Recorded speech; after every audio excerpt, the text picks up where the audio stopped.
Oke, baik. Assalamualaikum warahmatullahi wabarakatuh. Ya, jumpa kembali dengan saya di Ahmad Sukari Channel. Channel yang membahas tentang tutorial dan pendidikan ya. Kali ini saya masih membahas tentang pendidikan, di mana sekarang ini guru sibuk administrasi ya, mengajar dan mendidik siswa terbengkalai ya, tidak terkontrol ya. Banyak guru-guru yang mengeluh. Saya juga sering melihat video-video di TikTok ya, banyak guru-guru yang mengeluh dengan kebijakan yang adanya PMM ya, platform Merdeka Mengajar, sehingga guru sibuk dengan administrasi, mengajar dan mendidik siswa terbengkalai, tidak terkontrol ya. Berikut adalah keluhan-keluhan dari para guru yang dituangkan di media sosial. Yang pertama, tugas guru sekarang 80% ngurus administrasi, 20% mengajar ya. Jabatan PGRI diisi oleh pensiunan. Maka ketika guru sertifikasinya ditunggak atau tidak dibayarkan, mereka bungkam seolah tidak ada apa-apa. Ini keluhan guru ya, katanya 80% ngurus administrasi sedangkan ngajarnya itu 20%. Jabatan PGRI diisi sama yang udah pada pensiun. Giliran sertifikasi semuanya pada bungkam ketika tidak ada yang cair. Kemudian ada lagi keluhan SKP 2023 belum kelar. SKP 2024 yang berupa PMM sudah menunggu. 2024 guru siap jadi pemburu sertifikat. Ngejar sertifikat terus, ngajarnya dilupain. Kemudian ada lagi keluhan dari guru. Di sini sengaja saya tutup. Apa sih maksud Menteri Pendidikan ini? Kurikulum Merdeka Belajar dan Mengajar katanya. Apa yang merdeka? Kami bukan robot. Kami guru juga butuh istirahat. Punya keluarga yang mau diurus. Masa kami harus ngikut webinar berjam-jam hanya untuk mendapatkan sertifikat untuk nilai EKIN? Belum lagi buat aksi nyata. Waktu kami habis hanya urusan administrasi. Dari pagi sampai jam 3 sore mengajar dan mendidik anak murid. Jam 3 sampai jam 6 sore itu kadang malam hari harus ngikuti webinar dan lain sebagainya. Nah, ini adalah keluhan. Paginya ngajar, habis ngajar terus ngejar sertifikat untuk kebutuhan EKIN. Kemudian guru sekarang bebas mengajar. Guru berlomba mengejar sertifikat. Ya, sertifikat terus yang diajar, yang dikejar sehingga para murid tidak terkontrol atau terbengkalai. Guru dibebani dengan administrasi. Kemudian ada lagi berlomba-lomba mengejar sertifikat via online. Kemudian bagaimana saudara-saudari kita yang tinggalnya di pelosok, yang jaringan internet dan jaringan listrik tidak bersahabat, bahkan tidak ada? Apakah mereka harus meninggalkan anak didik di sekolah mencari sinyal internet untuk ikut webinar, seminar online demi mendapatkan sertifikat? Jadi banyak para guru yang merasa dibebani dengan adanya platform Merdeka Mengajar. Oke guys ya. Oke, kita gas, kita bahas mengapa ada ketentuan atau regulasi seperti itu. Nah, di sini coba kita telusuri. Curhatan guru ini makin masif, banyak ya, dari TikTok, dari Facebook, dan dari media-media sosialnya yang curhat tentang PMM itu ya, platform Merdeka Mengajar. Katanya merdeka tapi malah dibebani dengan administrasi. Setelah munculnya e-kinerja yang sebelumnya melalui situs BKN, sekarang melalui PMM. PMM ya. Jadi guru banyak yang ngeluh dengan administrasi yang semakin sulit. Nah, sekarang kita lihat bahwa guru memang memiliki dua kewajiban atau dua tugas kewajiban. Yang pertama adalah mendidik.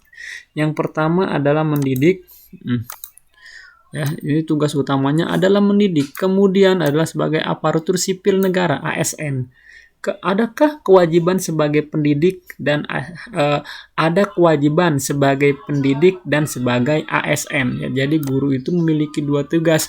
Yang paling utama adalah pendidik, sedangkan yang kedua adalah ASN. Jadi jangan ditinggalin juga sebagai ASN-nya. Nah, kita lihat dari slide sebelumnya bahwa tugas guru sebagai pendidik itu tertuang dalam Undang-Undang Republik Indonesia nomor 14 tahun 2005 nih ya, tentang guru dan dosen. Saya langsung ke paragrafnya, isinya seperti ini.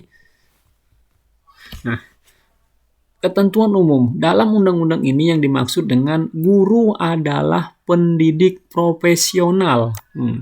Guru adalah pendidik profesional dengan tugas utamanya mendidik, mengajar, membimbing, mengarahkan, melatih, menilai, dan mengevaluasi peserta didik pada pendidikan anak usia dini, jalur pendidikan formal, pendidikan dasar, dan pendidikan menengah. Jadi tugas utama guru yaitu mendidik, mengajar, membimbing, dan mengarahkan, melatih, menilai, dan mengevaluasi peserta didik ya.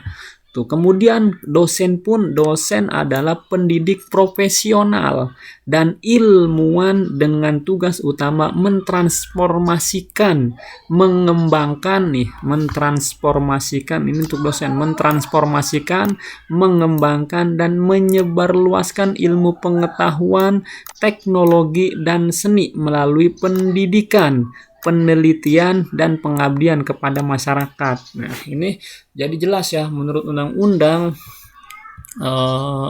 nomor 14 tahun 2005 bahwa guru tugas utamanya adalah mendidik, bukan ngurusin administrasi. Kemudian masih kita bahas bahwa ASN itu wajib isi kinerja. Ini sampai saat ini situsnya pun masih ada, padahal ini dari 8 Oktober tahun 2015 bahwa dari PAN RB pun mewajibkan untuk bahwa ASN itu wajib mengisi kinerja. Jadi tadi ada dua, bahwa guru itu sebagai ASN. Untuk ASN-nya bahwa guru diwajibkan untuk mengisi kinerja. Sedangkan untuk tugas gurunya bahwa guru adalah tugasnya mendidik. Jadi ada dua tugas yang melekat pada seorang guru sebagai pendidik juga sebagai ASN yang harus mengisi kinerja. Tugas mendidik adalah tugas yang tidak mudah. Sehingga ketika ditambah dengan tugas administrasi yang memberatkan, maka akan berpotensial membuat guru menjadi tidak bisa fokus dalam mendidiknya ini. Karena banyaknya beban administrasi oleh guru, sehingga dikhawatirkan ketika dia untuk mengajar siswa di kelas udah mulai stres, sehingga nggak fokus dalam mengajar dan berpotensial peserta didik tidak menyerap apa yang disampaikan oleh guru karena gurunya lagi galau ngurusin administrasi ya. Sebenarnya apakah kinerja di PMM adalah kebijakan yang semakin memberatkan guru atau mungkin mempermudah guru ya? Menurut di sini kita lihat, sedangkan menurut integrasi PMM dan kinerja di BKN guna mentransformasi pengelolaan kinerja guru dan kepala sekolah ya. Menurutnya adalah ketika PMM ini katanya lebih meringankan katanya. Di sini kita lihat paragrafnya. Nah, menurut Dirjen GTK menjelaskan melalui kebijakan ini ya, pengelolaan kinerja guru dan kepala sekolah menjadi lebih baik katanya.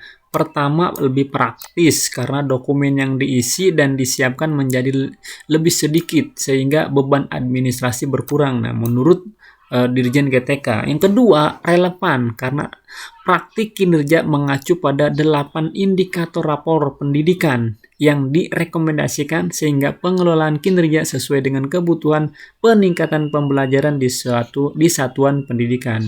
Sedangkan ketiga, berdampak nyata karena penilaian akan lebih berdampak kepada kualitas pembelajaran berdasarkan observasi kelas. Nah, ini menurut Dirjen Pendidikan ya, katanya lebih praktis, katanya lebih relevan, kemudian lebih berdampak nyata. Tapi nyatanya banyak guru-guru yang masih mengeluh tentang makin banyaknya administrasi yang diemban oleh guru. Kemudian bagaimana tanggapan Bapak Ibu guru yang melihat video ini? Silakan berkomentar, kita berdiskusi di komentar agar menjadi guru yang berkualitas dan mudah-mudahan guru menjadi sejahtera. Ya mungkin itu yang bisa saya sampaikan. Assalamualaikum warahmatullahi wabarakatuh.